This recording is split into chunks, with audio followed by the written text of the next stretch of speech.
resources of water and fertile land.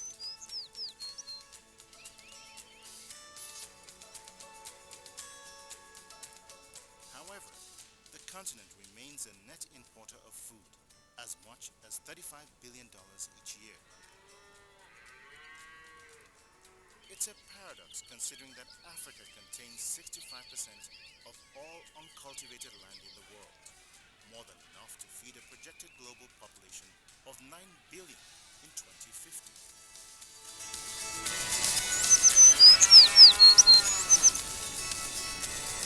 In the north of Senegal sits Lake Weirs, a body of water that is 50 kilometers long and 7 kilometers wide. It's Senegal's main freshwater reserve and provides more than 60% of the drinking water needs of the capital, Dakar.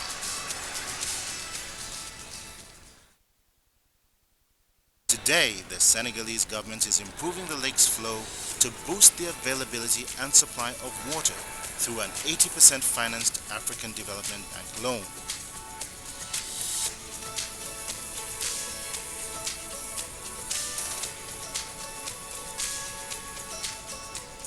Le projet de restauration des fonctions écologiques et économiques du lac de Guiers, Préfalec, qui a démarré en 2014, a bénéficié d'un financement global de 13,9 milliards de francs CFA, 80% sur prêt du Fonds africain de développement FAD, 5% représentés par un don du Fonds mondial pour l'environnement et les 15% assurés par la contrepartie de l'État du Sénégal. Après 3 années de mise en œuvre, l'essentiel des objectifs ont été atteints.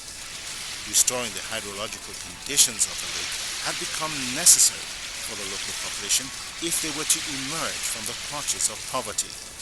Djibi Mbaye lives in a village a few miles away from the lake.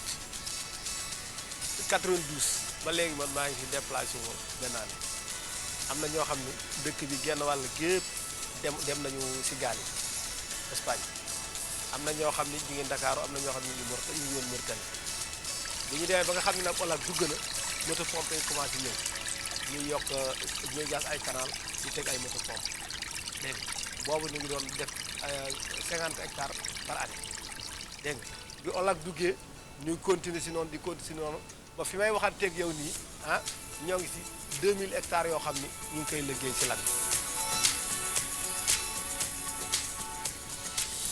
daaw sama toolu pataas si laa ci génnee 4 millions année 2016 su ma si amee 4 millions rendement bu yokku la lan moo ko waral day dragué porte bi ku woon Espagne bi daw di ñëw ñu woon Mauritanie daw nañu ñëw fi may waxanteeg yow nii bare na muudu yoo xam ni dellootal ñu ngi bañ ñu ngi si pataas bi ñu ngi si yant bi. With a marked increase in the return of migrants, agriculture is becoming a major driver of development in the region. bu ñu xoolee juróomi at si gannaaw fii sonnoon nañu lool benn robinet moo amoon fii dëkk yi yëpp fi lañ daan roote si 3 heures du matin boo àggee da ngay fekk jigéen ñi ñu taxaw mën nga xëy fajar ran ba 6 heures si ngoon te doo mën a am ndox xeexoo guddi xeexoo bëccëg waaye depuis bi robinet yi amee ci biir kër yi ba léegi yaakaar naa ni jàmm rek. Today, 50,000 people in 113 villages have access to drinking water and water which can meet their agricultural and domestic needs.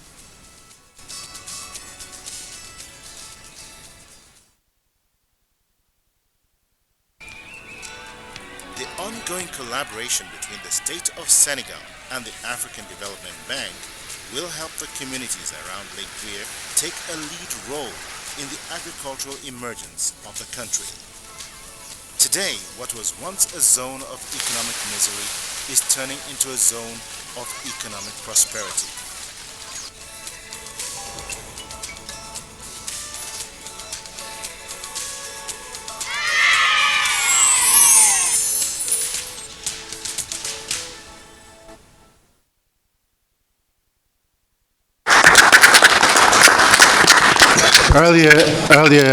Professor Yeban. Tout à l'heure, le professeur Yebanji avait dit qu'il fallait des avantages comparatifs des avantages en matière de compétitivité. Et aujourd'hui, même si l'Afrique ne réussit pas à se nourrir, il faut rappeler que les situations ont changé et je crois que désormais nous allons connaître des changements très importants dans les années à venir. Dans 10-15 ans, l'Afrique d'aujourd'hui sera totalement transformée. Alors cette initiative, ce forum, lorsque elles vont se développer dans la région, joueront un rôle important dans les changements à venir. Cela étant, je vais encore une fois redonner la parole à nos collègues de Corée, le centre agricole de Corée, qui va faire l'exposé. Il s'agit de M. Cho Moon-rae.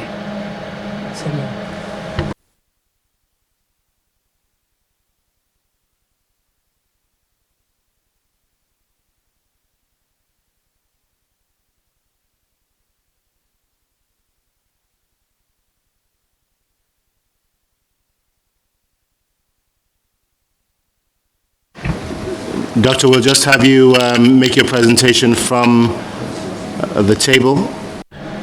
Exprimez-vous de votre place, parce que c'est le seul moyen de vous faire interpréter.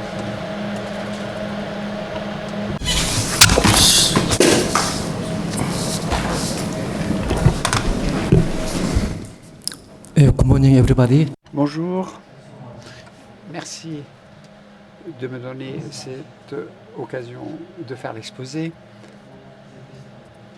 L'exposé qu'on vient d'entendre a été déterminant pour moi.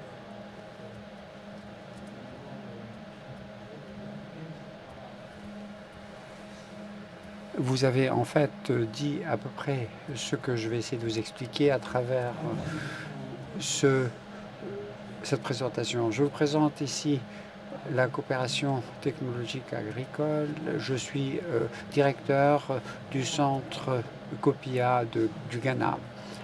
J'ai été secrétaire général du ministère de l'Agriculture et j'ai travaillé à cette stratégie pendant plus d'une vingtaine d'années. Aujourd'hui, To introduce the Korea strategy for agricultural technology cooperation in Africa.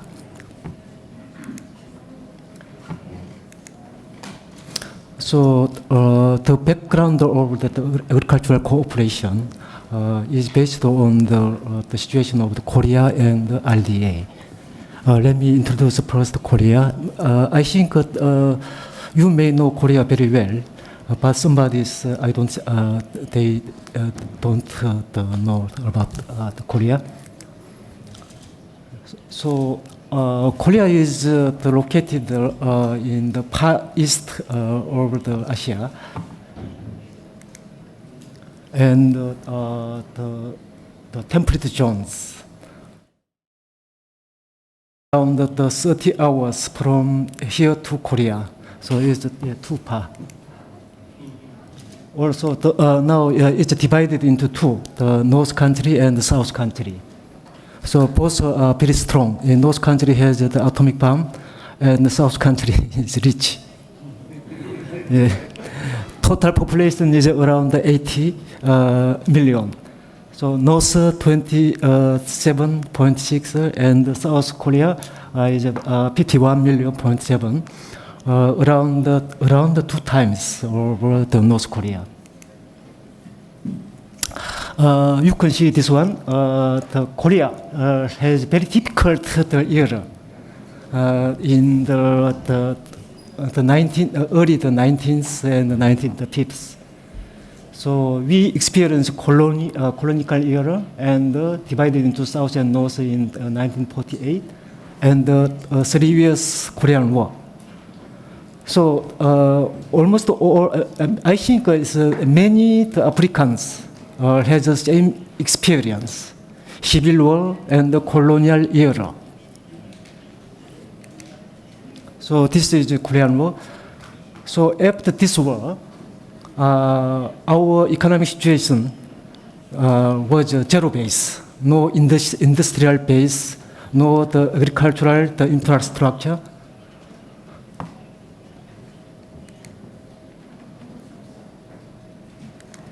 But you compare this one. The report was by the USAID in 1961. They say this country is a nightmare, an albatross, a rat hole, a bottomless pit. You imagine? Now, yes, 2010, our income became over 20,000 US dollar. And Jeffrey Sachs, you know the Jeffrey Sachs, he built the Millennium Development Goals, charter. Just Korea's development experience is a desirable model of ODA. So that as Jeffrey Sachs says, that is Korea's model is the desirable ODA. So that is many countries want to benchmark Korea. Every 3 to 5 or 6 years, our income became the double. You see, 1960 it was 79 US dollar, 105. So half every 5 years. So in 2007, we became over the 21. It takes us around 12 years, sorry, not 7 years.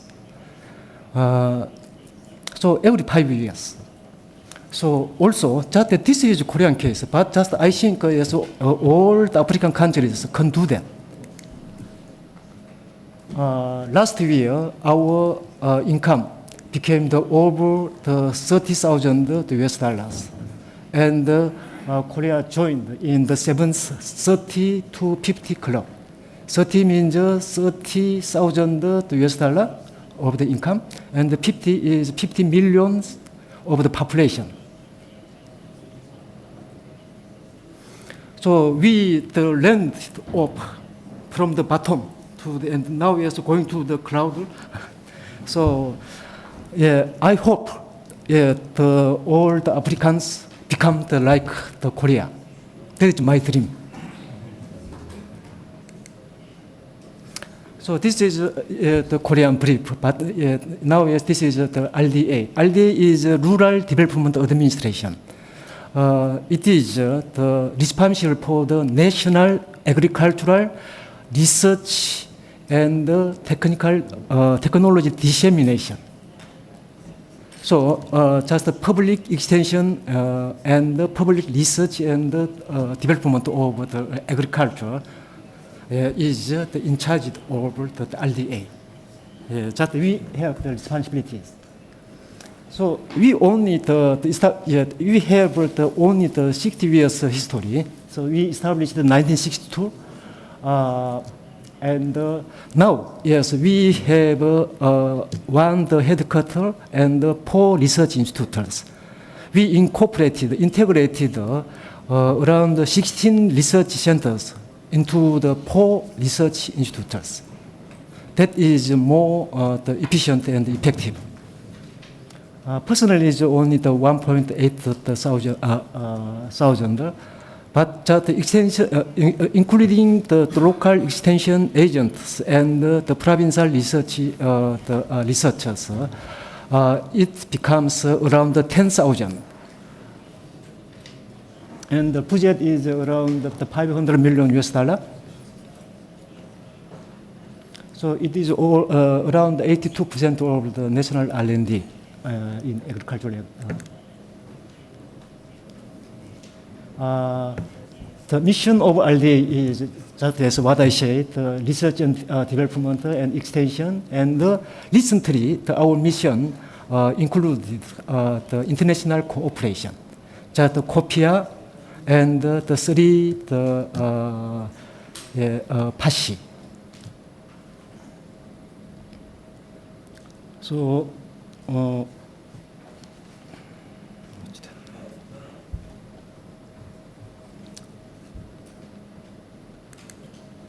so this is our institutes and the headquarters. Central is the RDA headquarters, and National Institute of Agricultural Science, Crop Science, and Animal Science, and Horticultural and Herbal Science Research Institute.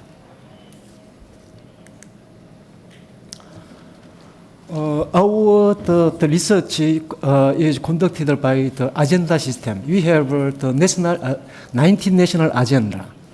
So one is basic science, another one practical application, and the future core technologies.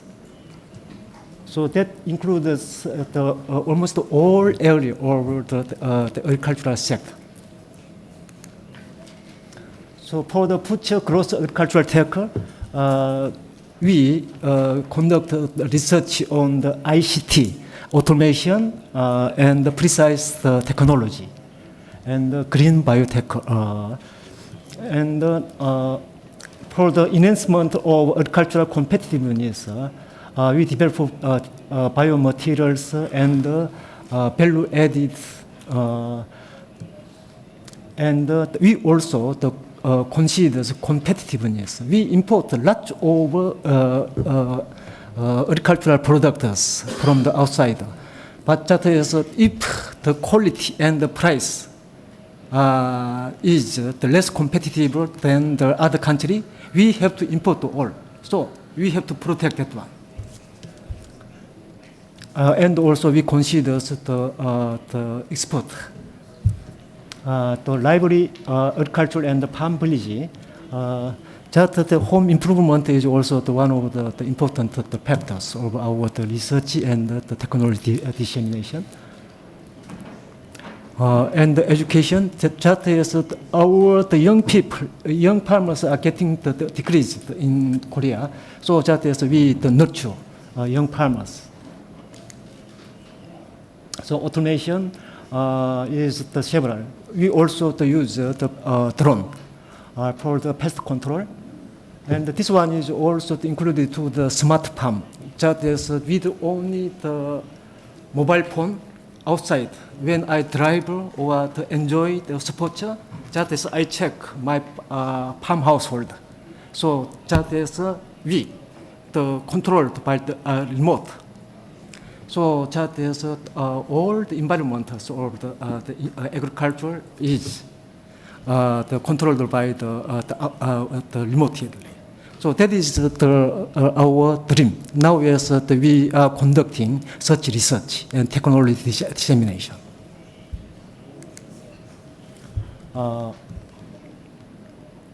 So this one is now is all the including covers the value-added products.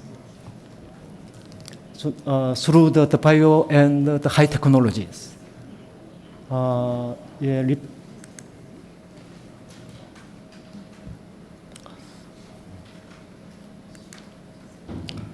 example, this one is the silk product. Former, we only produce the silk. Now, that is we think the functional food. The silkworm is very good for the dietary and diabetes. So that we produce that one, and medical materials. So that eardrum can be made by the silk. And also the artificial backbone, also made by the silk. So now yes, our research sector is expanded to all the value-added the area. Also, that is we just enhance the varietal improvement of all the crops and the vegetable and fruit. If you eat Korean strawberry, maybe you want to eat again. Very sweet and very soft. This one is many countries want to cooperate, share these the varieties.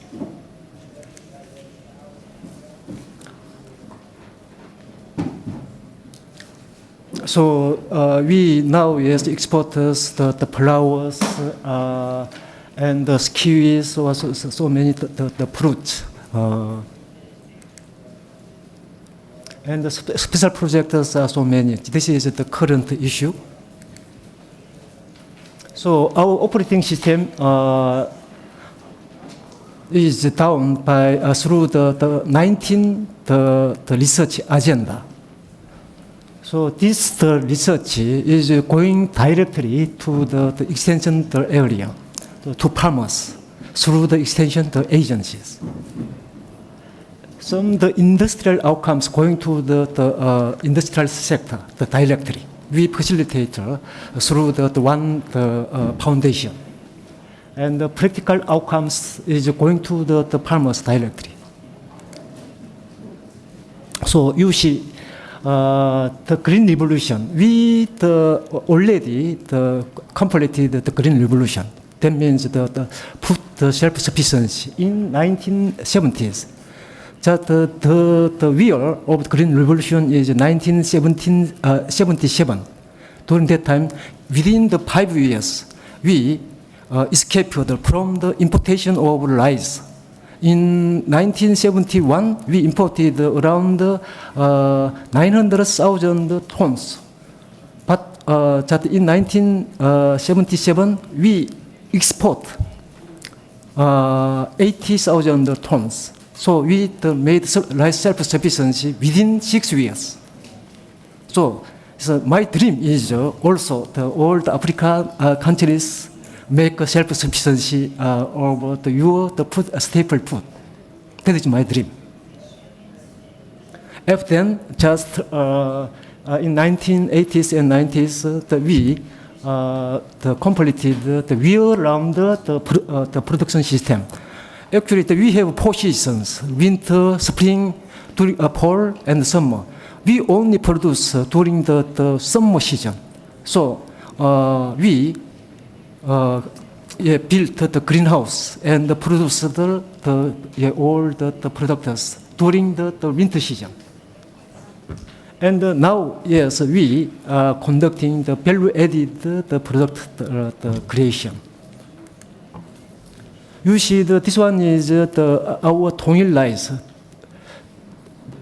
This one was nominated top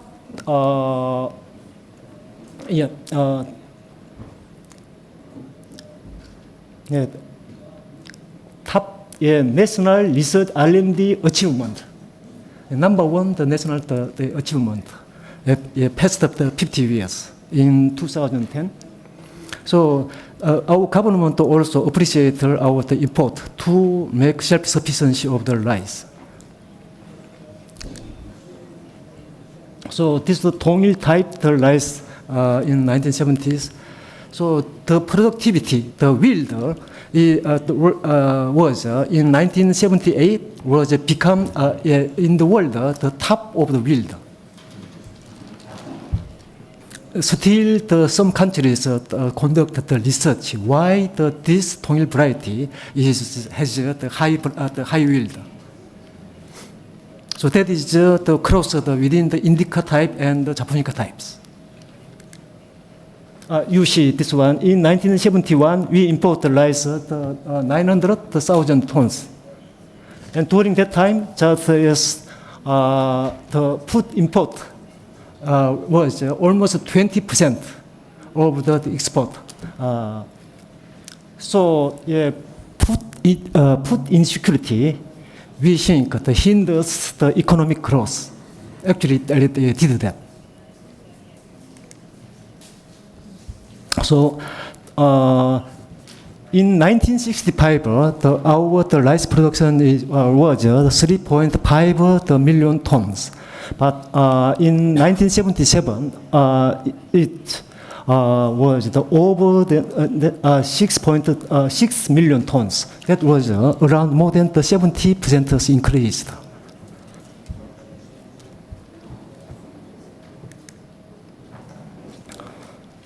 So this one, in the past, around up to the 1970s, our agriculture was down by like this one, manually. But now, yes, it was changed. In case of the rice production, around the 100% mechanized. So now the COPIA, based on our achievements, such as we decided to distribute our technologies and also share our knowledge and the development experience. Now the COPIA centers are established in 20 countries in the world. ASEAN country, the 8, Africa 7, and Latin America the 5. So in Africa, Kenya, Algeria, Ethiopia, Uganda, Senegal, Zimbabwe, and Ghana in last year. So the condition of the selection is usually decided by the governmental the policy, but usually that is a less developed country. So started 2009, and COPIA Center is located at the representative agricultural R&D institutions of partner countries. There are around 10 the steps are exchanging each other everywhere. And we just develop together with the partner countries, the research scientists, based on the demands, needs of the partner countries.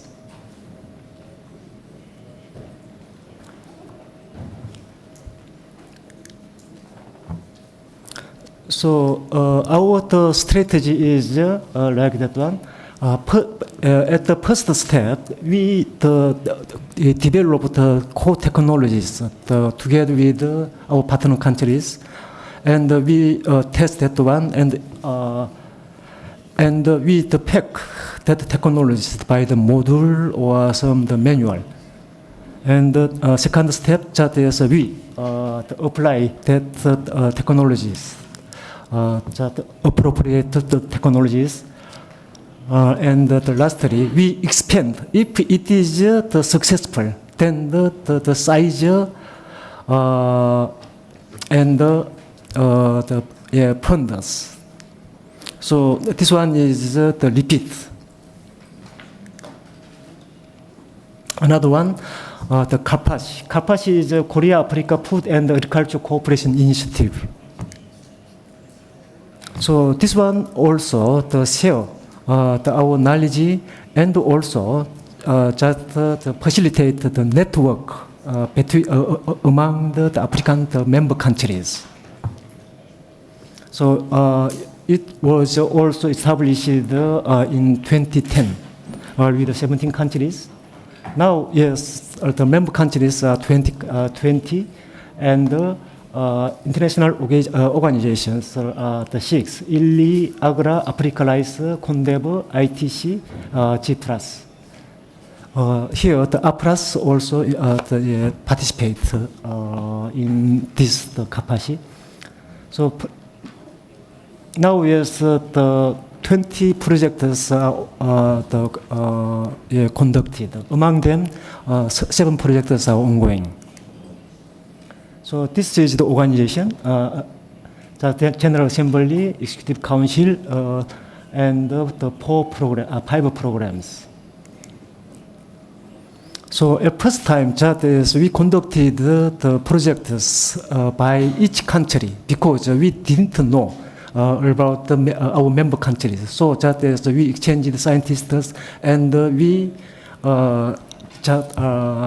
become more and more understand our partners.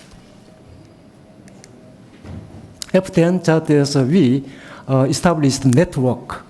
So just each the 5 programs has their own networks. So we facilitate the communication and the sharing the knowledges among the network. There are so many cases and achievements.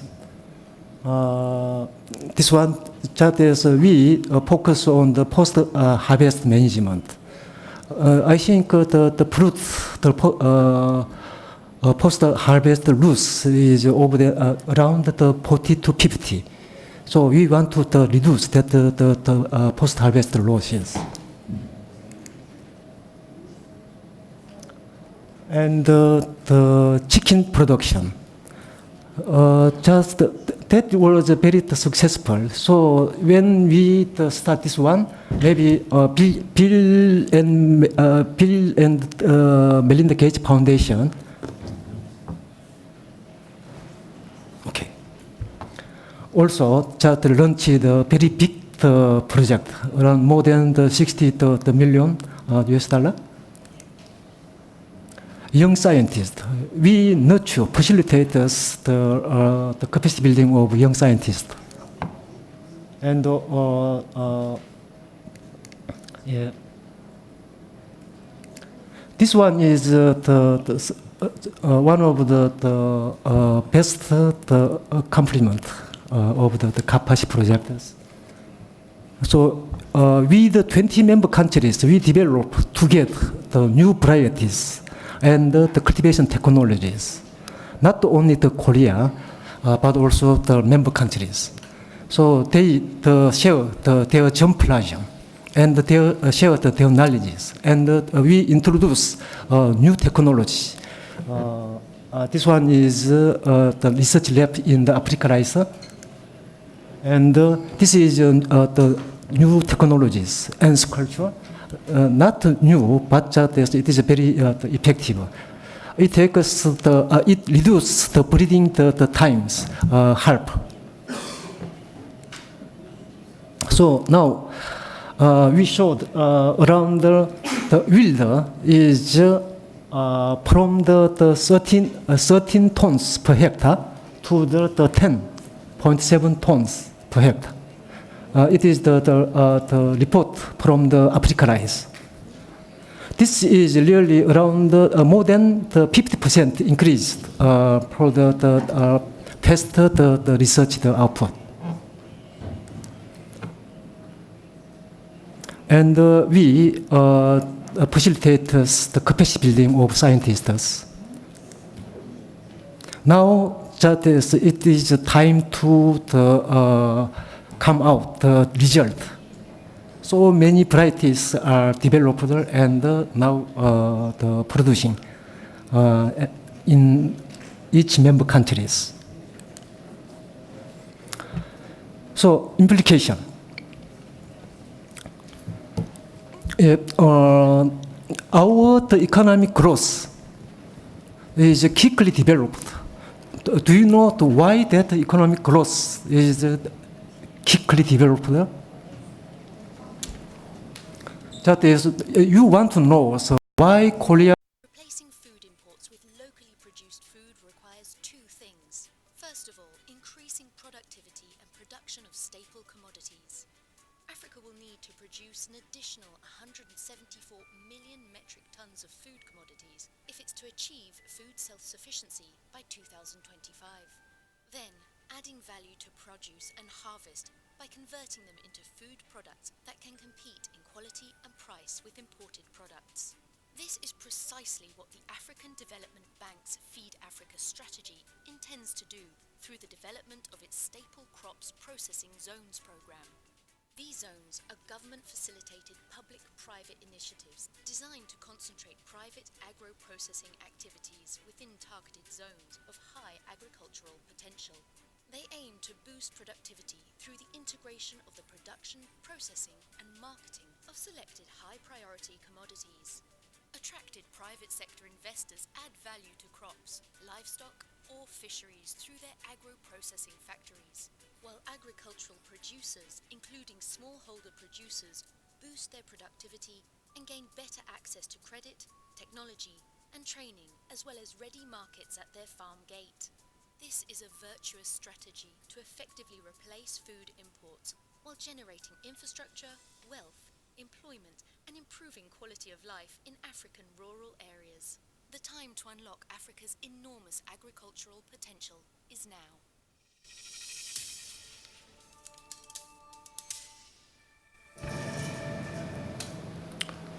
All right. Again, I think we've had quite a number of very thought-provoking presentations, but I'm going to shoot the first question at this point to Professor Oyebanji Oyelaron.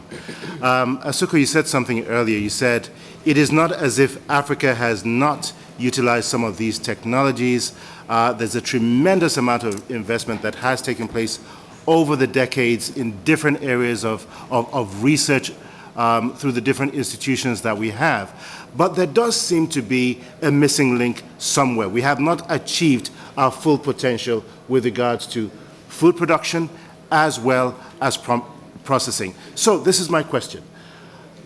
In light of the Africa Free Trade Agreement, which was ratified May 31st, how is that going to change our approach as a region to agriculture? And the reason why I ask that is each country, the 54 countries that we have in the region, spend a tremendous amount of money on agriculture in different ways, but there is no integration.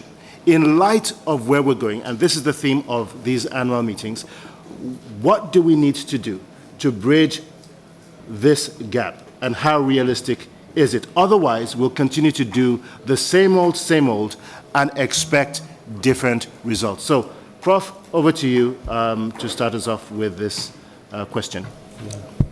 Thank you, Victor. I think, you're very right. And there are several factors, I believe, that tends to keep this kind of collaboration not working. First, of course, national interest. Countries have their own national plans and programs.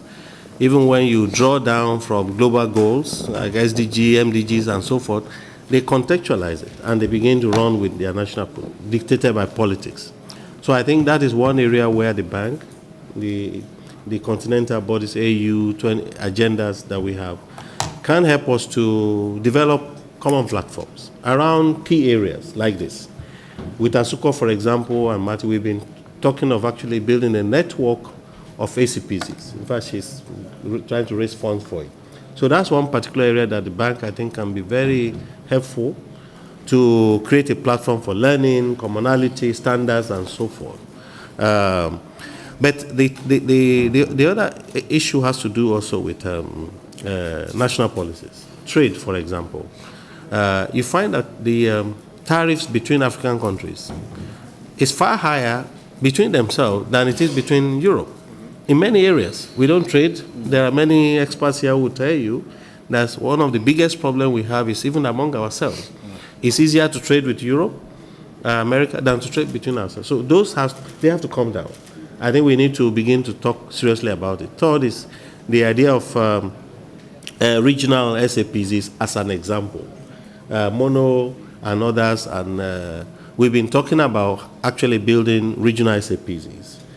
When we develop that kind of framework, we will be able to actually now touch on all of these barriers in doing that. So I think there are many areas that the bank can help. It's not easy. You saw yesterday when the President of our integration and the President of Equatorial Guinea, rightfully also, began to talk about security issues and so forth. Big countries can overrun small countries. So there are issues that we need to have conversations around. But lastly, the point I want to make is about translating research to the market. It's an old debate. It's a very puzzling debate for me. Because in Asia, they have been able to deal with that issue, where you have fantastic research done in labs. And maybe WCA can throw light on it because they are doing a lot of work, and Martin. How come we are not able to translate research results into innovation in the market, like Korea has done? I think that's an area that we need to, maybe the bank can help also. I know there are many reasons, but maybe I should just leave that. Thank you. Thank you, Prof. Let me come back to Asuko here again, because this is in response to what you said earlier. Dr. Cho left us with a charge earlier about developing human capacity and gave us the example of Korea, where in particular in this regard, in the 1950s, Korea was where many parts of Africa are today. So yes, we can take inspiration from Korea as a region, but my question is this.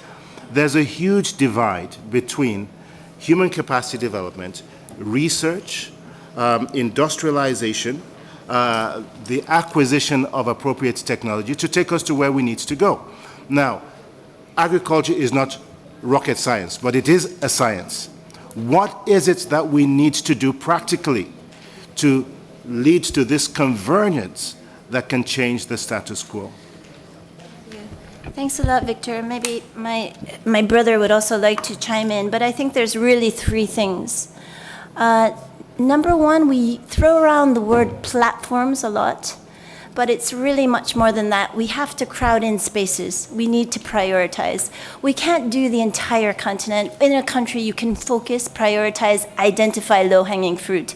And I think at the country level, it is extremely important, number one.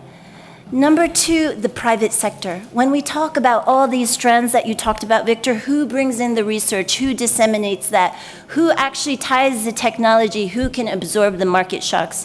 It's really the private sector, and we do need large companies to go to scale. I think in the development field, there is this kind of hesitance to work with large companies, but we need to have anchors and value chains that can transform these value chains on the African continent, and we need to work with private sector, and that is exactly what part of the initiative of the Special Agro-Industrial Processing Zone is. The third thing is capacity, as our colleague from Korea mentioned, farm operators. The capacity of agriculture operators is still extremely low on the African continent. We need commercial operators to actually build up scale, to increase production, and we must not be afraid to push capacity. Thank you very much. I'm going to come to El Azizi in a moment, but I just want to shoot the next question to Dr. Fergana here. Dr. Cho said earlier, he said, you succeed in one revolution, you succeed in others. What comparative advantage do we have? What revolution have we succeeded in that can act as a springboard for other revolutions on the continent? Thank you. There are really bright spots of agriculture all across Africa. For example, Mali in 2009 was producing only 4 million tons of cereals. Today, Mali produces 9 million tons of cereals, more than double in 10 years. Mali has also reached the 50 kilograms per hectare nutrients. That is a target set by the African Head of States in 2006. That is one good example. Ethiopia also, another bright spot. They have increased their cereal production within the last 10 years more than 100%. And if you look at all these examples, there is one major similarity among all of them, what I call intermediation. Intermediation. There are more technologies today in Africa than there were in the 1960s for Asia and for Latin America. But what is happening in Africa is that the key actors who take the technologies to the markets are often missing. It's only few companies that innovate and also go all the way to the market. You need supply chains from the seed producer to the wholesaler to the agro dealer next to the villager to get an improved variety of any crop to the farmer. Dr. Cho talked about Tong-il rice. There are rice varieties developed in Senegal that do 7 tons per hectare that can be used in Africa. But where is the supply chain? Who is the seed company producing certified seeds and distributing to wholesalers, to distributors? I think we need to look at the examples of Mali and Ethiopia and also more recently Nigeria. When the president of the bank was Minister of Agriculture, he did the same thing. He built strong supply chains for these technologies. I think Africa needs to take a look at that, first of all. So that's the first point, raise productivity. The next point is what Asuko and Dr. Ibanji has been saying, Professor Ibanji has been saying, that we need to add value. And to do that, you need to create incentives, fiscal incentives, financial incentives, all kinds of incentives for investors to move into where you have the production but you don't have the value addition. Thank you. Dr. Fergana, thank you very much. We're going to come to a presentation on drone technology related to our partnership with Korea. That will be coming up in just a moment. But I want to come to El-Azizi here to ask a very quick question of you here. We've talked about human capacity development. We have a youth vault on the continent. Agriculture is not sexy by any means. The youth, millions of them, associate agriculture with drudgery, poverty, and hardship.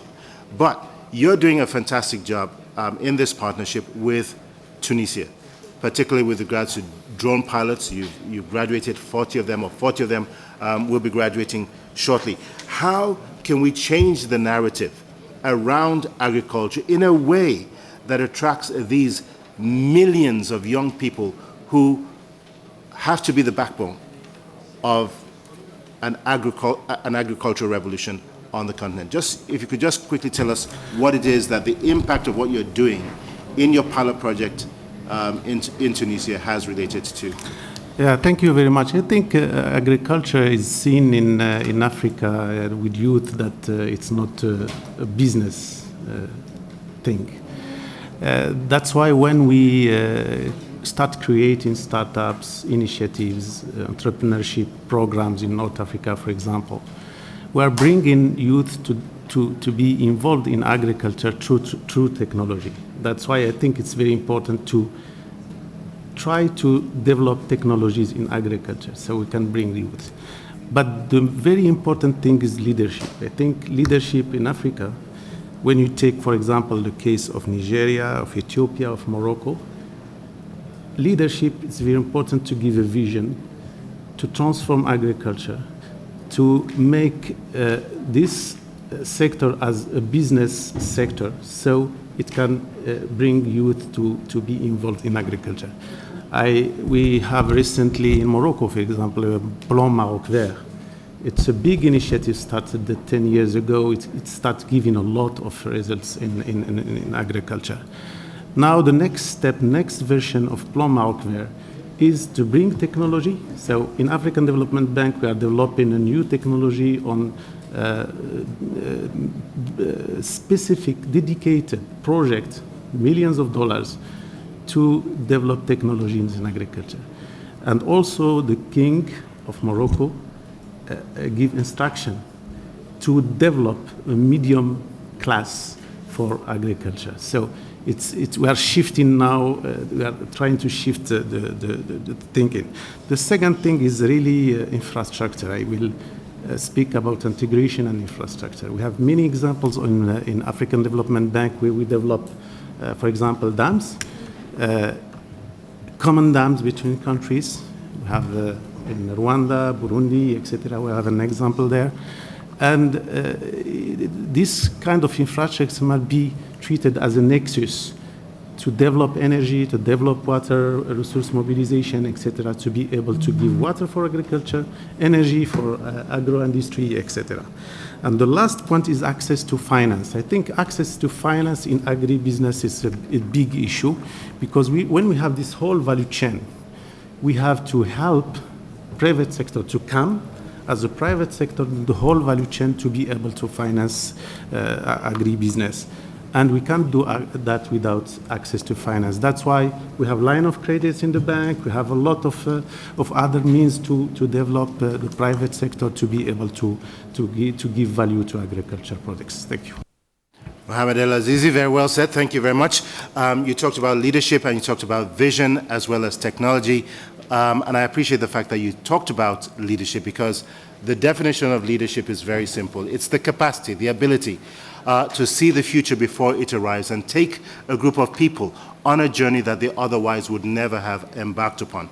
I think as we talk about drone technology and the different kinds of technologies that are emerging on the global scale, it is only fitting that we go to our next presentation, which is titled Busan Metropolitan City's Use of Drones in Urban Management and its Application in Africa. And to present this will be the Director General of the Busan Technopark, Mr. Ho-Jim Kim. Thank you very much for your presentation. We're running out of time. So again, I'm going to advocate and request that you move at the speed of light in the same manner that Asuko did a few moments ago. Thank you very much. Thank you, I promise. Good morning, I'm Ho-Jin Kim, and Director General of Busan Technopark. I'm so pleased to participate in the annual meetings this year, especially in this beautiful city. Busan is aiming for one of the top smart cities in the world, and to that end, actually invest in innovative technologies to provide a better quality of life for its citizens. Today, I will introduce Busan's use of drones in various public sectors to improve management efficiency. Please.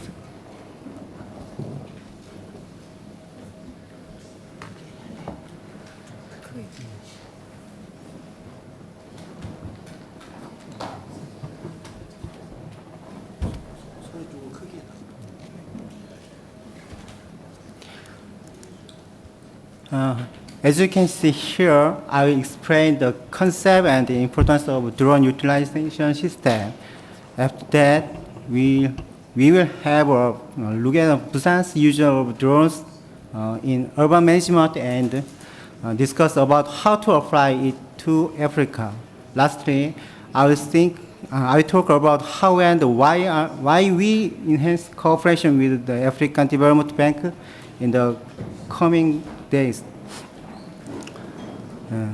I think you have heard and listened to about the growing use of drones, but mostly about entertainment purposes such as aerial filming and photography. However, we designed a new concept of drone system to maximize the benefits of drones for improving efficiency and productivity in various industries. Our drone utilization system consists of three components: operation system, drone demonstration, and the training program. First, the drone operation system is a total drone platform that analyzes data collected by drones and converts raw data into a readable format. Of course, this data processing is done for the purpose of usage, which can be customized to meet local needs. The second is the operation systems. The operation system also includes after service demonstration of different types of processing and technology transfer. Once the operation system has been installed in a designed area, drone demonstration is performed by engineers and their trainees. So the third is the training program. They collect and analyze data by flying customized drones in the region where the drones will actually be used. Our drone utilization system also provides drone pilot training so that locals can continuously operate drones by themselves after drone demonstration. This training program takes different forms depending on local needs. Sometimes just basic training combined with theoretical education.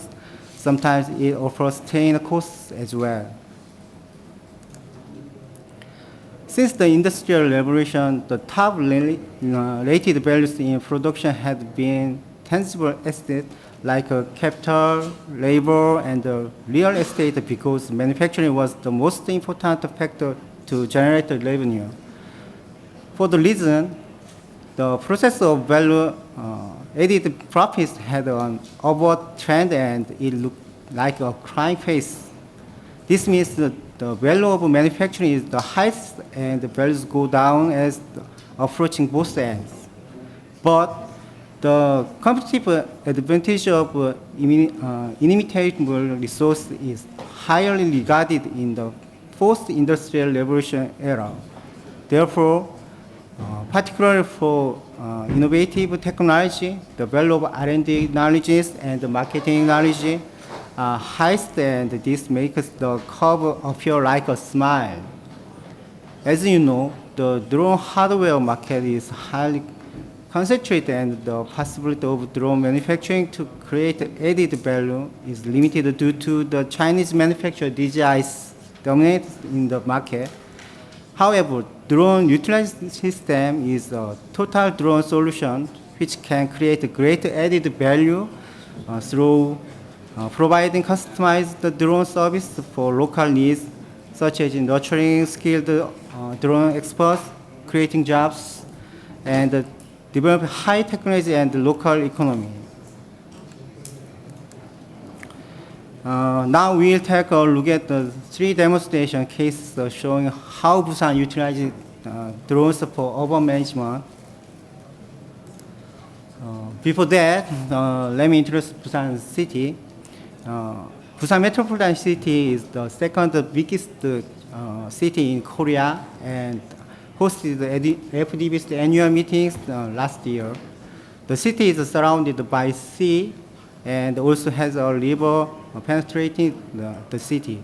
By the benefit of its well-equipped ICT infrastructure, such as IoT-based controlled centers and test and evolution support, and a number of experts on smart water management technology. Busan is now turning itself into a smart water city. Currently, Busan is working on a new smart city project called Eco Delta City, which will provide water-friendly industrial and logistic network to provide global service. Busan Smart City platform using drones plays an important role in providing ICT-based smart city service. Smart City platform is applied in various services linked to 3 free zones, which are smart city, and smart transport, and smart disaster management.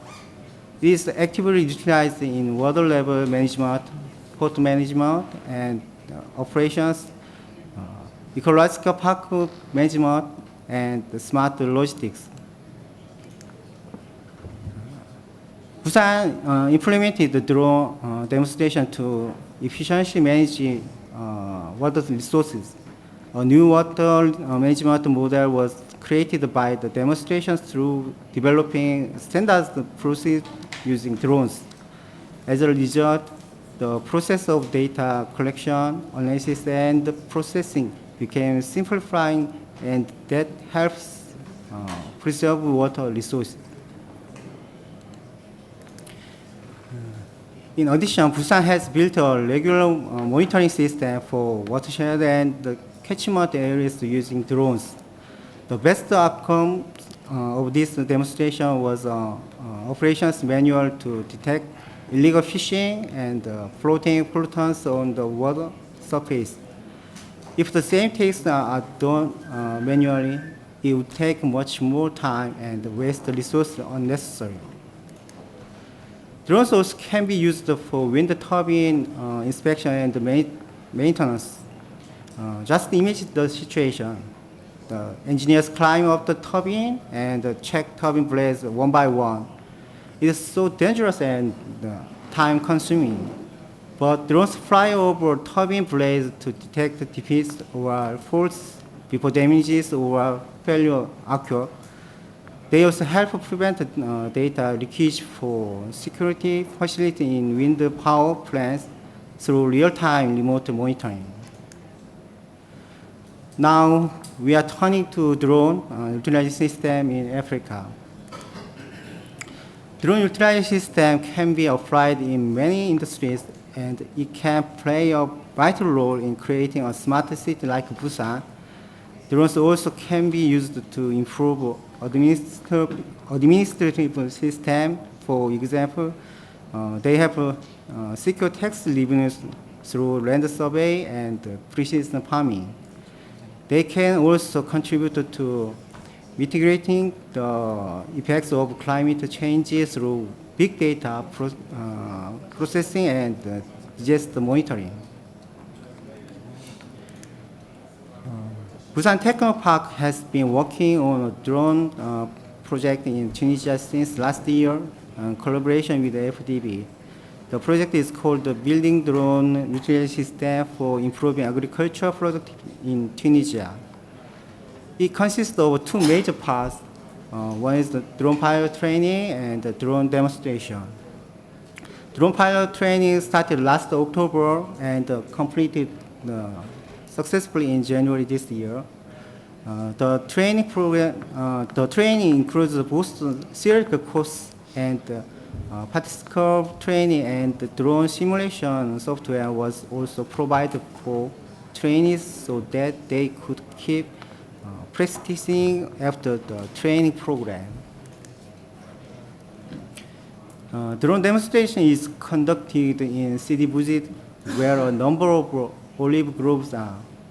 The demonstration program was designed not only to detect olive pests and diseases, but also to create local vegetation and waterway maps. Technology transfer after the demonstration program enables local engineers to continue these efforts to improve agricultural productivity.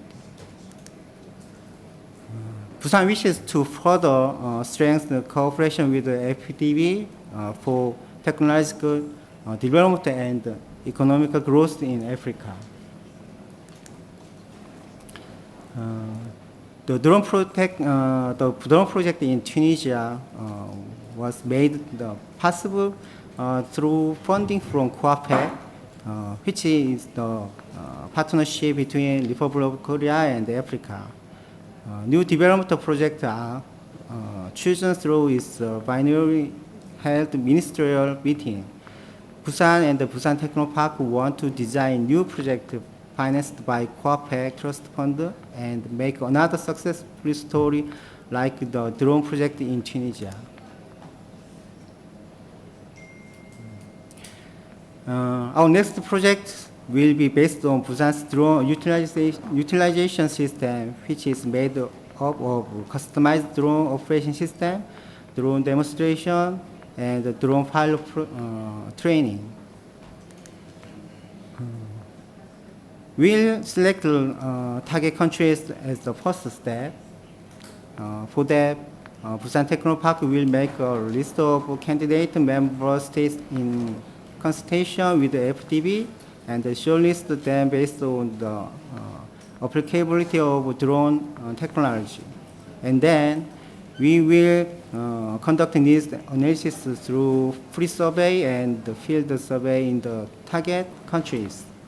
Finally, customized drone solutions will be developed, and we will try to create the ideal environment for drone projects through close cooperation with target countries' government. In addition to COAPEC, Busan and the Busan Technopark are seeking more opportunities for cooperation with the FDB such as EDCF and ODA. EDCF is the Economic Development Cooperation Fund that was established by the Korean government to promote economic growth in developing countries. Moreover, we are also looking for joint investment opportunities to enhance Africa's development. This will never be made possible without your support and cooperation. And in that sense, I would like to thank you. I would like to thank all of you again for organizing the event and look forward to further collaboration with you. Thank you.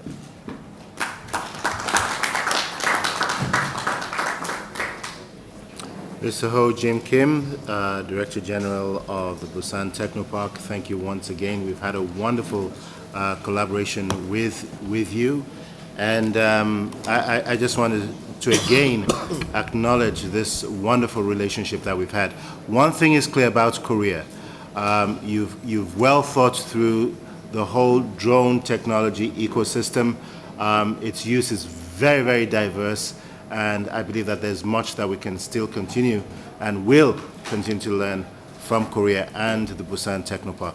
If you haven't been, if you're watching on the live stream or if you're here today, I encourage you to take advantage of the tremendous opportunities that Korea and the Busan Technical Park does provide, including Sheila University, which is one of the leading universities in Busan, and they're doing amazing, amazing work and research in this regard. Again, we would like to begin. So thank you very, very much again, Mr. Kim. Really appreciate it. We're going to come to a video clip at the moment. I gather it's a very short clip, after which we'll have a presentation immediately following by Lushin El Khalil, the Chief Regional IT Coordinator of the African Development Bank in Tunis, who has played a leading role in helping make this drone project a reality in Tunisia. So with that being said, please roll video. Okay, thank you, Victor. Before we're taking the video first. Yeah, okay, right? Go ahead, please.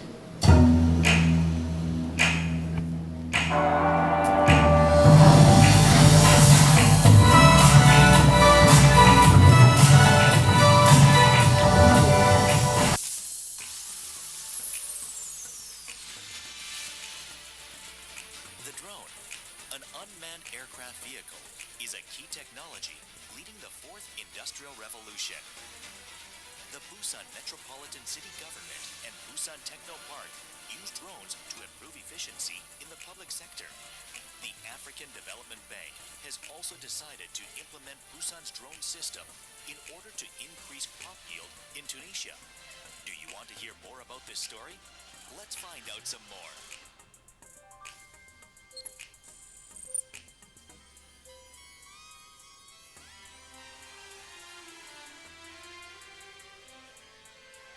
Tunisia is located on the Mediterranean coast in northern Africa.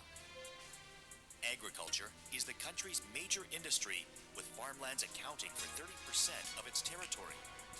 However, continuous desertification has led to a decrease in the amount of agricultural land.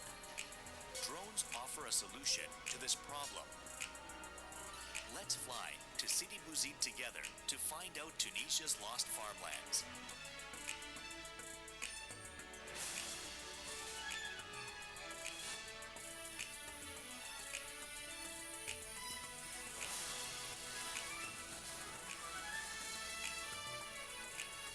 Let's start with the lands for olive farming, a key agricultural product of Tunisia. First, we need to find a suitable place for waterways, the very first step and an essential part of farming.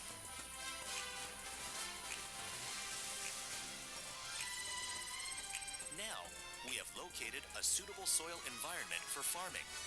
Please take a look at the screen on the right for 3 seconds.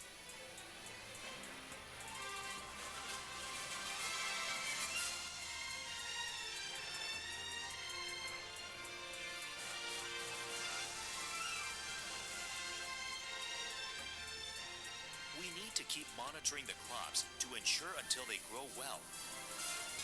Drones with sensors regularly monitor the environment of agricultural lands. The lands are threatened by insects. We need to be informed of any damage before it's too late. Please take a look at the control center for 3 seconds.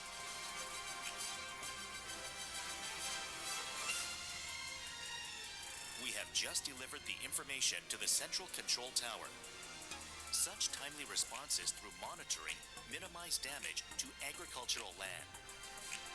What we have found during this procedure will be reflected in data, which will establish the foundation for the Sidi Bouzid region's agricultural growth. Drones help maximize agricultural efficiency with increased accuracy and speed. Other than agriculture, drones are used in a number of areas, including ecological surveys of mountains, analysis of aging railways, investigations of dam leakages, and the delivery of medical supplies.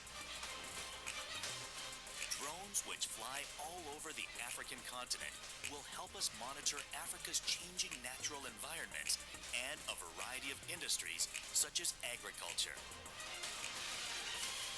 The South Korean city Busan will work together for the future of Africa.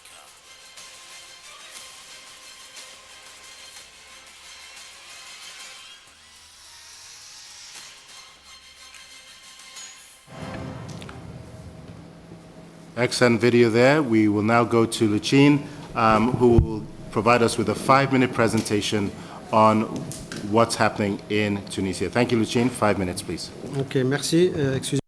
Thank you. My apologies. I'm going to deliver my presentation in French. No, speaking French. Okay, my presentation has 4 components: applications of drone technologies. I wouldn't dwell too much on that. Scope of the project, and I'm going to discuss what has been achieved, and as well as the experiences I wish to share with you and the next steps. Regarding drone applications, I wouldn't say much more than our Korean friends have said, but suffice it to say that each drone has a specific use, so it cannot be said that one drone can do it all. So what you can do with a drone, you use it, especially if it is innovative. You could use it for data collection, for instance, in addition to the drone itself. Initially, the project, as Mr. Lazizi said, was designed to help in project management in the preparatory phase, to collect data on the ground during the preparatory phase, and that is data which is not unavailable, which is unavailable or inaccessible. Also, we need drones to supervise ongoing projects, that for the status of the implementation, to detect any gaps and also determine if remedial action is needed. We can also use drones during project assessment. After the implementation, we can do monitoring and evaluation to assess the impact of the project. And for this to be achieved, the project has to covers one of the high fives, which is Feed Africa. And it is in line with the President's call for massive technology to transform agricultural production in Africa. Also, if we are convinced that this transformation or IT use is driven by data collection on the ground to further guide our actions in the area of agriculture. As to the pilot project, it is the outcome of a partnership between 5 organizations.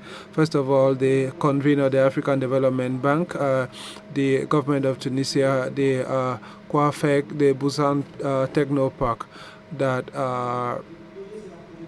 funded the project. It is a pilot project designed for agriculture and a specific area located in the center of Tunisia. And we piloted in an area of 400 hectares to trial some drone uses. As to the project proper, there are 3 components, and it involves a project design. As I said initially, it is based on the use of the drone, and therefore we'll have to select the right sensors and the right data analysis system. The next component is to go on the ground to implement, and the third critical at that is experience sharing and transfer of technology. And regarding our choice, we went for an L-Fix drone that has a number of benefits. First of all, it has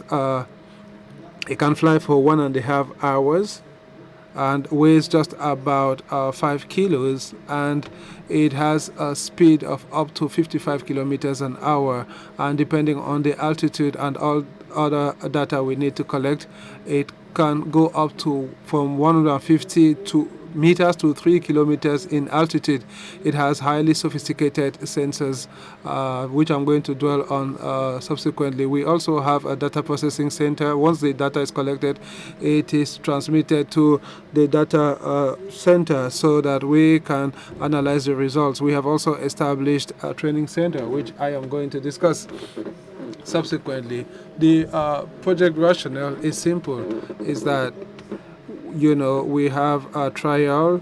We deploy the drone on the ground. It goes back and forth, transmits the data via satellite, and then we, at the data center, there is the analysis and review. Now, regarding the achievements, as you can see for yourselves, the project is ongoing. It should be completed by September. We have 3 data collection iterations pending.